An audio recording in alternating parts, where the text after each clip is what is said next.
In the eternal fragrance, the three cruel truths behind Jiang Lifei being abandoned by her master only became clear after she personally pierced Lei Xiuyuan with her own hand. Only then did she understand that 12 lifetimes of reincarnation were not a blessing, but a curse.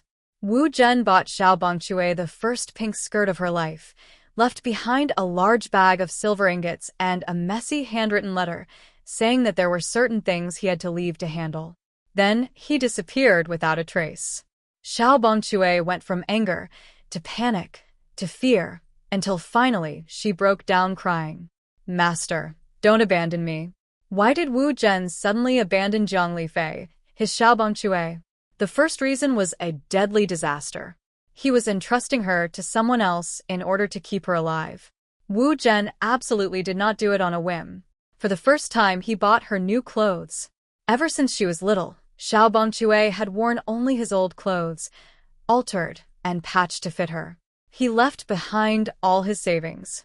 That stingy old man, who could not even bear to buy candy, gave his disciple every coin he had saved in his life. A person only hands over everything valuable when he is not simply leaving, but writing a farewell note. The second reason was that he knew he would not survive. If he took Xiao Bang Chui with him, he would only drag her to death as well. Later, Xiao Bang Chui figured it out. If he had simply been afraid of death, he should have kept more silver and quietly gone into hiding. Unless he had encountered a life-or-death catastrophe and knew his chances of surviving were slim, why else would he abandon her? That guess was most likely the truth. Wu Zhen had provoked a disaster so great that even an old wanderer like him, someone who had spent half his life pretending to be mysterious and fooling others, could not escape it. The third reason was that he told Xiao Bang Chui to find her eldest senior brother because he was arranging a successor for her. In the letter, he said that her eldest senior brother was now at Wuyue court and seemed to be doing rather well. He told his disciple to go seek refuge with him. Wu Zhen could clearly have explained a reason, yet he chose to brush her off with one sentence, saying she was hopelessly stupid. That was because he was afraid Xiao Bang Chui would keep asking questions. He was afraid that once he told the truth, he would no longer have the heart to leave. That unfinished sentence in the sunset, that quiet, "Oh, nothing," hid so much concern he could not bring himself to say. "Stop saying Wu Zhen" was unreliable. A poor old man who had wandered his whole life, before leaving, gave one foolish disciple, who only knew how to draw talismans and embarrass herself, all his silver, the only new skirt he had ever bought her, and the path of survival he had exchanged with his own life. That was not abandonment. That was entrusting an orphan with his life. Jiang Li Fei personally pierced Lei Xiuyuan before she finally understood that 12 lifetimes of reincarnation were not a blessing, but a curse. A ruined temple in the cold rain. A baby crying so loudly that her breath nearly ran out. Dawn breaking over the sky. A wooden basin floating in the river. A master who would hide his name from then on. This was the beginning of Jiang Lifei's story. No one could have imagined that the baby girl casually named Xiao Bang Chui actually carried within her a spiritual treasure powerful enough to drive the three realms mad. Yet such a precious existence nearly died by the hands of the person she loved most.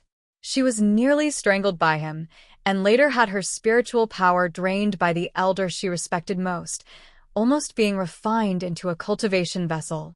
When she finally understood that she was nothing more than a sacrificial chess piece in a cycle of fate, she did not obediently walk toward death like the flower spirits of the previous 11 lifetimes.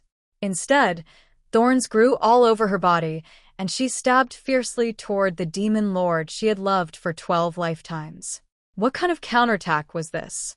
In the eyes of everyone at Chufeng Academy, Jiang Lifei had only just arrived as an unknown student with suspicious connections. She could not even wear men's clothing properly. Lanya grabbed her belt and exposed her female identity, turning her into a laughingstock.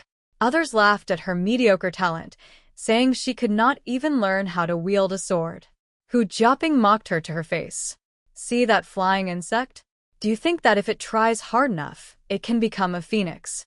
Any other girl might have cried, packed her things, and left. But Jiang Li Fei was different. She turned around, patted the dust off herself, and the stubbornness in her heart rose instead. She had fought so hard to get into Chufeng Academy. How could she let some pretty-faced boy force her out? Just wait and see. This girl held grudges, but the way she took revenge was special. Jiang Li Fei did not confront Hu Jumping head-on. Instead, she secretly put laxatives in his grilled skewers, proudly calling it revenge for the humiliation of being compared to a flying insect. Look at her Xiao Bang Chui appearance. Innocent, reckless, even a little silly. But that was only her outermost shell. She was like a seed casually scattered into the cracks between stones.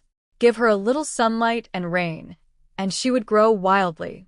That careless, cheerful resilience was actually her first defense against all the malice in the world. She was like that thick-skinned friend around us who never gets angry when others joke with her. But if someone truly bullies her, she will remember it for life, then find the perfect chance to smile sweetly and return the favor. Who would not like that kind of vigorous life force?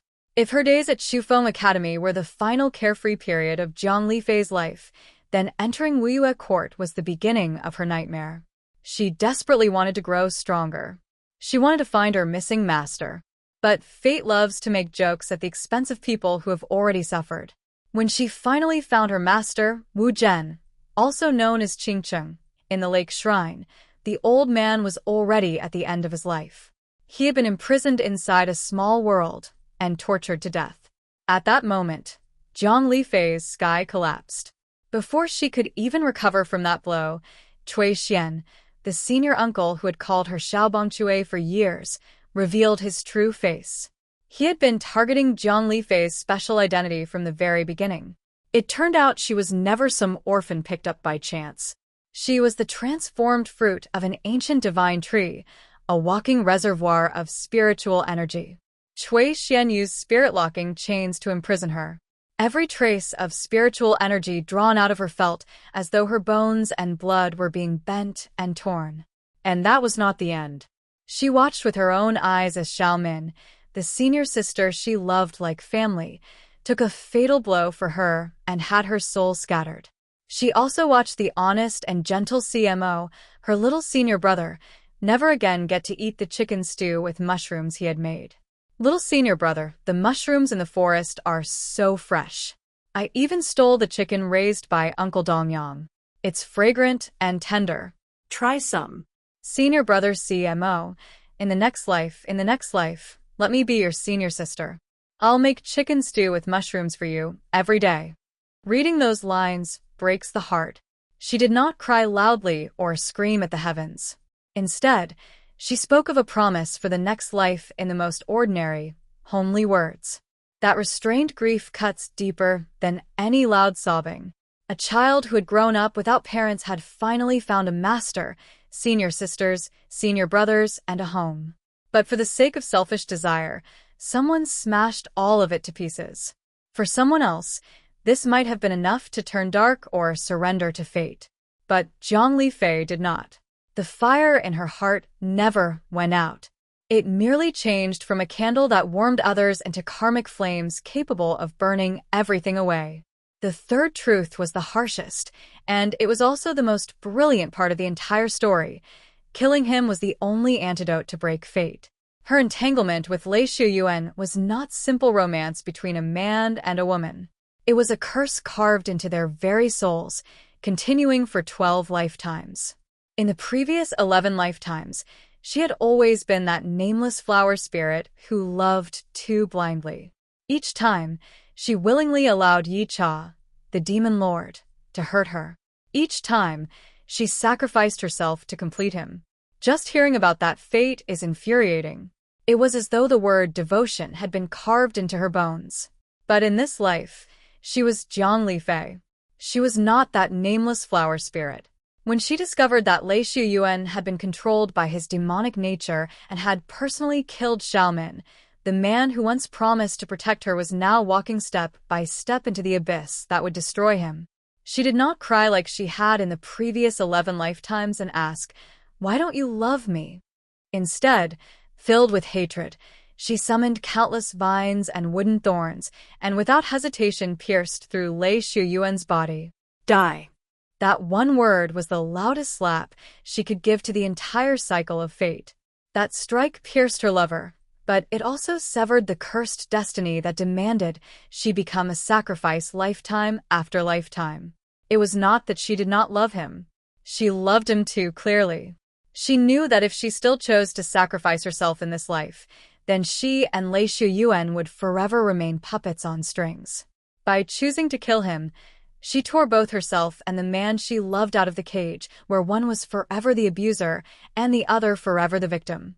Compared with those tragic love stories where one dies and the other follows, this was far more powerful. At the end of the story, when disaster descended upon the human realm, everyone waited for Jiang Li Fei, the fruit of the ancient divine tree, to burn herself once again and save the world. But this time, although she still scattered all her spiritual power to protect everyone, it was no longer the kind of sacrifice where she was passively pushed onto the fire. She survived. She became an ordinary person with no magic power. 10 years later, on Fenghu Island, she reunited with Lei Xiu Yuan, who had lost his memory. They got married. The once arrogant and untouchable demon lord became a husband who gently called her his wife. Their final choice was to return to Green Hill, the place where her master first found her and named her Xiao Bang Chui.